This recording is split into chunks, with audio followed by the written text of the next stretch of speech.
சிவசங்கரா தேவனே. Shankaram Sivashankaram. Question from Govindan sir.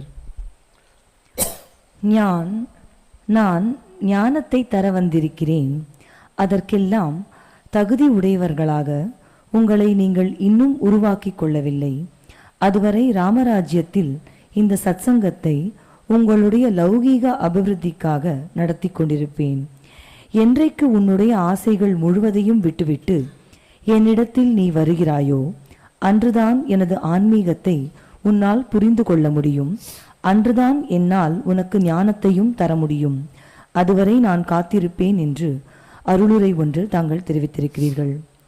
தங்களின் அவதார நோக்கம் அருட்சேவை வழி மார்க்கம் என அமைந்திருக்க நான் ஞானம் அருள வந்தவன் என்று தாங்கள் கூறியதன் உட்பொருளை விளக்கியருள வேண்டும். ஆதிசங்கரர் ஒரு கேள்வி கேட்கிறார். தன்னுடைய பிரஸ்னாகர ரத்னாகரம் என்று சொல்லக்கூடிய கேள்வி பதில் நவரத்ன மணிமாலை. அதில் ஞானம் குத அப்படிங்கிறார். ஞானம் என்பது என்ன, இல்லை யார், இல்லை எது அப்படின்னு அர்த்தம். அதுக்கு அவர் சொல்லுகிற விடை சிவாய தேவ. சிவன் என்ற தெய்வத்தின் பெயரால் எதை நீ வழிபடுகிறாயோ அதுதான் ஈஸிக்வல் டு ஞானம் அப்படிங்கிறது டெரிவேஷன். இப்போ வாட் இஸ் சிவா? அன்பே சிவம் ஆபது அறிகிறார், அன்பே சிவம் ஆபது அறிந்தபின் அன்பே சிவமாய் அமர்ந்திருந்தார். இப்போது லவ் இருக்கு இல்லையா, அதுதான் சிவன் சொல்லக்கூடியது. இப்போது உங்கள் எத்தனை பேர்கிட்ட இன்றைக்கி 100% லவ் வந்துச்சு இல்லையா? ஒரு குடும்பத்துக்குள்ளேயே உங்களால் ஒத்துமையாக இருக்க முடியல, அடிக்கடி ஏதோ கோவத்தாவங்கள், சண்டை, சச்சரவு, மூஞ்சி தூக்கி வச்சுக்கிறது எல்லாம் தான் நடந்துக்கிட்டே இருக்குது. அப்போது ஒரு சாதாரண விஷயம், அன்பகத்தில்லா உயிர் வாழ்க்கை வன்பார்க்கன் வற்றல் மரம் தளித்தற்றுங்கிறார். அன்பு இல்லாத வாழ்க்கை ஒரு பாலைவனத்தில் பட்டுப்போன மரம் எப்படி இருக்கும் அந்த மாதிரி அப்படிங்கிறார். அடுத்தது என்ன சொல்கிறாரு? இந்த ஆத்மா இருக்கு இல்லையா, அதுவே அன்பு தான் அப்படிங்கிறார் அவர். நமக்குள்ளே இருக்கக்கூடிய ஆத்மா அன்பு. இப்போ அருள் எனும் அன்பு ஏன் குழவிங்கிறார். அருள் என்று நம்ம எதை தேடுறோமோ கடவுள் இடத்துல, அதுவே அன்பு என்ற தாய் பெற்று போட்ட குழந்தை தான் அப்படிங்கிற வார்த்தையை பயன்படுத்துகிறார். அதனால் எல்லாத்துக்கும் சுற்றி வளைச்சி அன்பு தான் அருளாவது, அருள் தான் அன்பாகுது. ஒரு மாங்கொட்டையை துப்புனியனா அதில் ஒரு மாமரம் வந்து அதில் நூற்றுக்கணக்கான மாம்பழம் வந்துக்கிட்டே இருக்க போகுது. அதனால் அன்பு அருளாகிறது, அருள் அன்பாகிறது. இப்போ என்றைக்கு நீங்கள் இந்த அன்பில் 100% வாங்குறீங்களோ அன்றைக்கி நீங்கள் ரெடி ஆகிட்டீங்கன்னு அர்த்தம். ஃபார் ஞானத்தை தேடுவதற்கு நீங்கள் ஒரு சிவன் இருந்தார். ஏன் சிவனை வந்து அன்பே சிவம்னு நம்ம கொண்டாடுறோம்? இன்றைக்கெல்லாம் தேவர்களும் அசுரர்களும் பார்க்கடலை கடைந்தார்கள். அதில் மகாலட்சுமி வந்தால், ஊத்வரேதன் ஒத்த கொம்பு குதிரை வந்தது, காமதேனு வந்தது, கற்பக விருஷம் வந்தது, எல்லாம் நல்ல விஷயங்கள் வந்த போதும் எல்லோரும் எனக்குன்னு வாங்கி போட்டானுங்க. இந்த உலகத்தையே அழிக்கக்கூடிய ஆழகால விஷம் வந்தபோது எல்லாம் ஓடி போட்டானுங்க. இப்போ இந்த உலகத்தின் மேல் வைத்த கருணையினால் சிவப்பரம்பொருள் மாத்திரம்தான் நான் எடுத்துக்கிற விஷயத்தை நீங்கள்லாம் நல்லா இருங்களான்னு சொல்லிச்சு. பெயக்கண்டு நஞ்சு உண்டு அமைவார் நயத்தக்க நாகரிகம் வேண்டுபவர். மற்றவங்க நல்லா இருக்கணுங்கிறதுக்காக யார் விஷத்தையும் ஏற்றுக்கொள்கிறார்களோ அதுதான் ஹையஸ்ட் லெவல், அதுதான் நயத்தக்க நாகரிகம். அந்த சென்ட்டு போட்டுக்கிறது, சலூனுக்கு போய் 400 ரூபாய்க்கு மேக்கப் போட்டுக்கிறதெல்லாம் நாகரிகத்துக்கு கீழே வராது. தன்னையே கொடுக்குறது. தனக்கென வாழா பிறர்க்குரிய ஆளர். தனக்குன்னு வாழ மாட்டாங்க, மற்றவங்களுக்காகவே எப்போ பாரு வாழ்ந்து கொண்டு இருப்பார்கள். அவங்க என்ன பண்ணுவாங்க? இந்திரர் அமிர்தம் உண்டல் எனினும் பழிவுடன் வரின் கொள்ளலர் அயர்விலர். இந்திரனுடைய அமிர்தமே கிடைச்சா கூட பழிப்பாவத்தோடு வருதுன்னா எனக்கு வேணா போயான்னு வாங்கலாம். புகழினின் உயிரும் கொடுக்குவர். உயிரை கொடுத்து கூட நல்ல விஷயங்களை புகழை அவர்கள் நாடுவார்கள் அப்படின்னு அர்த்தம். இப்போ நீங்கள் சிவநிலையை அடைய வேண்டும். அப்போ அந்த சிவநிலை அடையிறதுக்கு நீங்கள் செய்ய வேண்டியது என்ன? லவ்வில் 100 மார்க் வாங்கணும். இப்போது love is equal to selflessness. எந்த சுயநலமும் இல்லாத ஒரு மனோபாவம் இருக்கு இல்லையா, அதுதான் love. Love is equal to selflessness. அப்போ what is self? Self is equal to lovelessness. both are interlinked and interdependent. Love is equal to selflessness, self is equal to lovelessness. அதனால் எந்த சுயநலமும் இல்லாத ஒரு அன்பு உங்களுக்கு என்றைக்கு உங்கள்கிட்ட இருந்து பரிணமிக்கிறதோ அன்றைக்கி நீங்கள் நான் சொல்லுகிற நிலையை தொட்டுட்டீங்கன்னு அர்த்தம். இன்றைக்கி நீங்கள் அதுக்கெல்லாம் தயாராக இல்லை. நல்லவங்க நீங்கள்லாம், நான் இல்லைன்னு சொல்லலை. எல்லாம் ஒரு கோயிலில் வந்து ஏன் உட்காந்து இருக்கீங்க நேரத்துக்கு இல்லையா? கெட்டவங்கன்னு நான் சொல்லலை, ஆனால் நான் எதிர்பார்க்கிற உயரங்களை நீங்கள் இன்னும் தொடலை அப்படிங்கிறார். You are confined. எனது பிள்ளை எனது பெண்டு என்று சொல்லுகிற சிறியதொரு கடுகு உள்ளம்ங்கிறார்.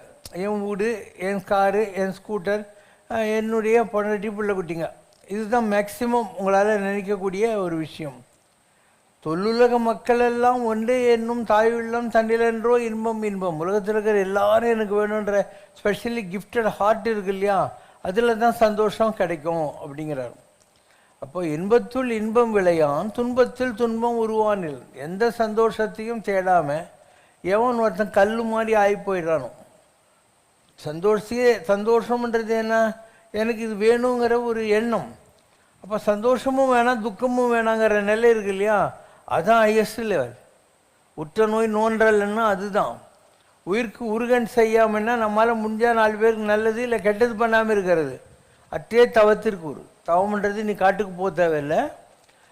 இந்த உலகத்தில் வர்ற நல்லது கெட்டதை ஒரே மாதிரி எடுத்துக்கொள்வதும், மற்றவங்களுக்கு நம்மளால் முடிஞ்சால் உதவி செய்கிறது, இல்லைன்னா உபதிரவம் கொடுக்காமல் இருக்கிறது. நல்லன செய்தல் அற்றீராயினும் அல்லது செய்தல் ஓம்புமீன்னா அதுக்கு அதுதான் அர்த்தம். இப்போ நீங்கள்லாம் இருக்கீங்க, நீங்கள் நல்லவங்க, நான் இல்லைன்னு சொல்லவே இல்லை. இந்த உருப்படாத உலகத்தில் ஏதோ ஒரு பெர்சன்டேஜ் நீங்கள்லாம் உருப்பட்டுருக்கீங்க இல்லையா. ஒரு கோயிலுக்கு வரணுன்னு இருக்குது, ஏதோ ஒரு வகையில் நீங்கள்லாம் வந்து இங்கே கைங்கரியம் செய்கிறீங்க, பாடுறீங்க, பெருக்குறீங்க, ஏதோ ஒரு வகையில் அவங்க பூ கட்டினுக்கிறாங்க, இவங்க பூ கட்டினுங்க, ஏதோ ஒன்று செஞ்சுன்னு இருக்கீங்க. தவறாமல் கோயிலுக்கு வர்றீங்க, நான் நல்ல விஷயம் தெரிஞ்சுக்கணுங்கிற எண்ணமெல்லாம் இருக்குது. சத்சங்கத்வே நிசங்கத்துவம் நிர்மூகத்துவம் நிர்மல தத்துவம்ங்கிறார் சங்கரர். இந்த சத்சங்கம் ஒத்த தொண்டரோடு கூட்டு கண்டாய், அடியார் உறவும் அன்பும் அரண் நாமமும் அன்றி படிமீது வேறு பாங்கும் உள்ளதோங்கிறார் பண்டத்தார். 3 விஷயந்தான். ஒன்று அடியார்களுடைய உறவு, இன்னொன்று அன்பாக இருக்கிறது. அடியார் உறவும் அன்பும் அரணும் தர்மத்துக்கு கட்டுப்பட்டு வாழ்கிறது. இந்த 3 இருந்தால், படின்னா பூமி, இந்த உலகத்தில் வேறு எதுவும் தேவையில்லை. படி மீது வேறு பாங்கும் உள்ளதோ அப்படின்னு அர்த்தம் இருக்குது. அதனால் யூஆர் இந்த ப்ராசஸ். இப்போது நீங்கள் அந்த ரைட்டான பாதையில் இருக்கிறீர்கள் என்பதில் எனக்கு சந்தேகம் இல்லை. ஆனால் உங்களால் இன்னும் எல்லாத்தையும் விட்டு ஓட முடியல. நான் 36 வருஷமாக இந்த பெருமாளோட குப்பை கொட்டின்னு இருக்கேன். ஒரு 50 லட்சம் பேரை பார்த்துருக்கேன். இன்னி வரைக்கும் நான் தேடுற மாதிரியான ஆர்ட் வந்து எனக்கு கிடைக்கல. பெர்சன்டேஜ் டிஃப்ரென்ஸ் இருக்கும், 40, 50, 60 அந்த மாதிரி. ஆனால் நான் நினைக்கிற மாதிரி ஒரு புடம்போடப்பட்ட ஆட்கள் இல்லை. சமரஷ்னால் ஒரு பாட்டு இருக்கும், தங்கமாயினும் புடம் போட்டிடுவாராம், தகுதியுள்ள மனிதரையே தேர்ந்தெடுப்பாராம், தங்கமாயினும் புடமே போட்டிடுவாராம், தட்டி கொட்டி குறைகள் எல்லாம் மாற்றிடுவாராம், அவர் தவ பலத்தால் தன் நிலையை உயர்த்திடுவாராம். ஆன்மீக தொழிற்சாலை இங்கே இருக்கு, மாசு படிந்த இதயத்தை கழுவிடுவாராம், மறு இல்லா வெண்மை என ஆக்கிடுவாராம், காசு சேர்க்கும் ஆசை பேயை கணிந்திடுவாராம், கடவுளவன் நாமம் ஜெபிக்க வைத்திடுவாராம், தான் என்னும் மகந்தை சுவர் இடித்திடுவாராம், தயவு செய்யும் பாங்கை அங்கே எழுப்பிடுவாராம், நீதி நெறி மாறாத நடக்க வைப்பாராம், நிம்மதியை அவர் நெஞ்சில் தழைக்க வைப்பாராம், ஆன்மீக தொழிற்சாலை இங்கே இருக்கு. So I have a eternal evaluation process. ஒரு ரன்னிங் ப்ராசஸ் வச்சுருக்கேன். ஒவ்வொருத்தரையும் எடை போட்டுன்னு தான் இருக்கேன். வெளியே காட்டிக்க மாட்டேன். அதாவது உன்னை பற்றி எனக்கு ஒரு ஒப்பீனியன் இருக்கும், ஆனால் அதை வெளியே காட்டிக்க மாட்டேன். And love is a beautiful thing. அதில் ஒன்றும் ப்ராப்ளம் இல்லை. இப்போ இந்த குட்டி பசங்கள்லாம் வராங்க, இவ்வளோ வேலை செய்கிறாங்க, எல்லாம் செய்கிறாங்க, ஒன்றும் ப்ராப்ளம் இல்லை இல்லையா, அது வேறு. ஆனால் இந்த ஆத்மாவில் வந்து மேலே போகிறதுக்கு வெறும் லவ் பத்தாது. அதுக்கு நிறைய விஷயங்கள் தேவைப்படும். நான் சொல்கிற மாதிரி சாக்ரிஃபைஸ் தேவைப்படும் இல்லையா, எந்த சுயநலம் இல்லாத மனோபாவம் தேவைப்படும்.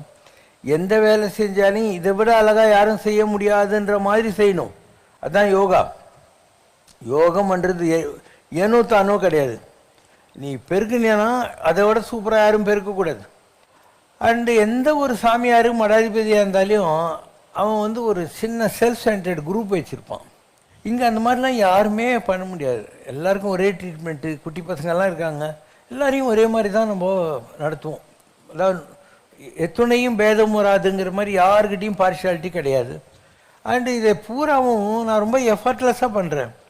ஒரு அலட்டலோ அதிகாரமோ இல்லை பெரிய பைபிள் குரான் மாதிரி உபதேசமோ ஒன்றுமே இருக்காது.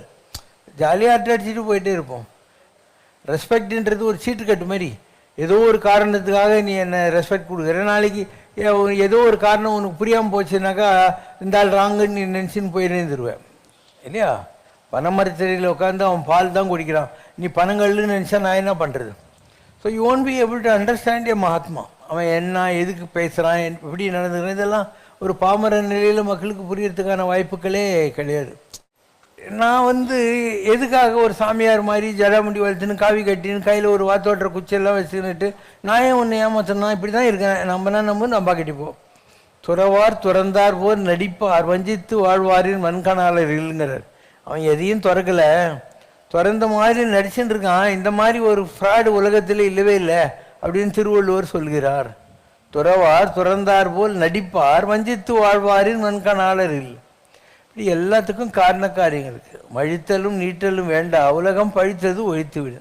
நான் போடுற ட்ரெஸ்ஸு வச்சு நீ நான் யோக்கியன் இல்லைன்னு எப்படி கண்டுபிடிச்சிடுவேன் இல்லையா? அதனால் உலகத்தார் போல் உண்டு உடுத்தி பூண்டு தொண்டர் விளையாட்டில் சுகம் காணும் ஆனந்தம். ஜனங்களை மாதிரி சாப்பிடு, ஜனங்களை மாதிரி ட்ரெஸ் பண்ணு, ஜனங்களை பாஷையை பேசு, அவங்களுக்கு நீ தொண்டு செய். எக்கோலம் கொண்டால் என்ன, ஏதவஸ்தை பட்டால் என்ன, முத்தன் மனமிருக்கும் மோனத்து. முக்தி அடைந்தவனுடைய மனசு மோனத்தில் இருக்கிறதுனா கடவுள்கிட்ட இருக்கு, சைலன்ஸில் இருக்குன்னு அர்த்தம். இதெல்லாம் என்னத்தை சொல்லி ஜனங்களுக்கு புரிய வைக்கிறது இல்லையா? அதனால் இதெல்லாம் சொல்கிறது இல்லை. நம்பினா நம்மகிட்ட போ. ஆன்மீகம் என்பது பெரிய விஷயமென அஞ்சி ஒதுங்காதே, பொய் வேடதாரி பின்போடாதே, உன் ஆத்மநாதனை அனைத்திலும் காண்பதே ஆன்மீகம் என்பதை மறவாதே, உயர்ந்த ஆன்மீகம் என்பதை மறவாதே. இன்னொரு மனிதனின் கண்களில் தோன்றும் புன்னகை தீபத்தை அணைக்காதே, பிறர் வயிற்றுக்குள்ளே உன்னடுப்பை அமைத்து அறுசுவை உணவை சமைக்காதே. இதுதான் ஆன்மீகம் என்பது மறவாதே. நீ உயர்ந்தவனா இல்லை தாழ்ந்தவனா, இதை உன்னிடமே நீ கேளு. நீ உயர்ந்தவனாயின் உன்னிலும் உயர்ந்த ஒருவனை இங்கே பாரு, அந்த ஒருவனை இங்கே பாரு. நீ தாழ்ந்திருந்தாலும் கவலைப்படாதே, சம்ரக்ஷணாவில் சேரு. உன் தாழ்வுகள் நீங்கும் உயர்வுகள் ஓங்கும் சங்கரன் திருமுகம் பாரு. ஆன்ம அனுபவம் அடையாமல் வெறும் பொருள் மேலாசை வளர்க்காதே. நீ வாழ்ந்திடும் போதே இறந்தவனாகி மானுட பதராய் மடியாதே. தாழ்ந்து கிடக்கும் மானுடனே உன் இது ஒரு டிசிப்ளின், அதனுடைய போக்கில் எல்லாமே நடந்துக்கிட்டு தான் இருக்குது. இங்கே யாருக்கும் இதை பண்ணுன்னு சொல்கிற பழக்கமே கிடையாது. அவங்கவுங்க இழுத்து போட்டுன்னு செய்கிறாங்க. அதனால் நம்ம ஒரு பாயிண்ட் சொல்கிற போது அதை கூட சீரியஸாக எடுத்துக்கிட்டு அதை ஃபாலோ பண்ணுறதுக்கெல்லாம் ஆளுங்க இருக்காங்க. அண்ட் ஃபாலோ பண்ணுறதுன்றது நம்ம கம்பல் பண்ணுறது இல்லை, தானாக அவங்களுக்காக தோணணும், அவங்கவுங்களுக்கு தோணணும். அந்த மாதிரி தான் இங்கே எல்லாத்துக்குமே ஒவ்வொரு சிஸ்டம் இருக்குது, அதனுடைய போக்கில் எல்லாம் நடக்குது. சம்ரக்ஷணா என்னும் சபைதனிலே வீற்றிருக்கும் சத்குருவே, சமத்துவமே நிலவுகின்ற சங்கரனின் பிருந்தாவனமே, சரணம் அபயம் ஐஸ்வர்யம் பகவான் பாபா அனுக்கிரகம். தன்னை தானே உணர்வதுதானே பிறந்ததன் நோக்கம் என்று அறிவாயே, தன்னலமின்றி வாழ்ந்திடத்தானே பூமியிலே ஜனித்தோம் தெளிவாக, மலர்பதம் பணிந்திடவே மார்க்கம் உண்டு, மனதில் நினைத்திடவே மோட்சம் உண்டு. சரணம் அபயம் ஐஸ்வர்யம் பகவான் பாபா அனுக்கிரகம். கடவுள் மாமா என்றழைத்தாலே கண்முன் தோன்றும் அற்புத ரூபம் கருணை பொங்கும் காருண்யமூர்த்தே பகவான் பாபா பதம் பணிவோமே. ஆனந்த நடம் புரியும் அருட்கடலே ஆதி அந்தம் எல்லா பரம்பொருளே சரணம் அபயம் ஐஸ்வர்யம் பகவான் பாபா அனுக்கிரகம் சம்ரக்ஷணா என்னும் சபைதனிலே வீற்றிருக்கும் சத்குருவே. ஓம் ஜெய் சிவசங்கரரே சுவாமி ஜகத் பரிபாலகரே ஆதி சங்கர அவதாரா அநாத ரக்ஷகரே. ஓம் ஜெய் சிவசங்கரரே அன்னையும் தந்தையும் நீரென்றறிந்தும் அன்பில் நனைகின்றோம் சுவாமி அன்பில் நனைகின்றோம். ஆசானும் இறையாகிய தேவா நின்னடி பணிகின்றோம். ஓம் ஜெய் சிவசங்கரரே கைலையை பன்முறை வலம் வந்தாய் ஓ கருணாகர கீர்த்தி சுவாமி கருணாகர கீர்த்தி. மயிலையில் நின்று வரம் தருகின்றாய் மங்களகர மூர்த்தி. ஓம் ஜெய் சிவசங்கரரே ஆனந்த சாகரம் தனிலம்மையாழ்த்தும் அற்புத அருள் ஜோதி சுவாமி அற்புத அருள் ஜோதி. ஆரத்தி செய்து பாடி மகிழ்ந்தோம் அருள்வாய் பரஞ்சோதி.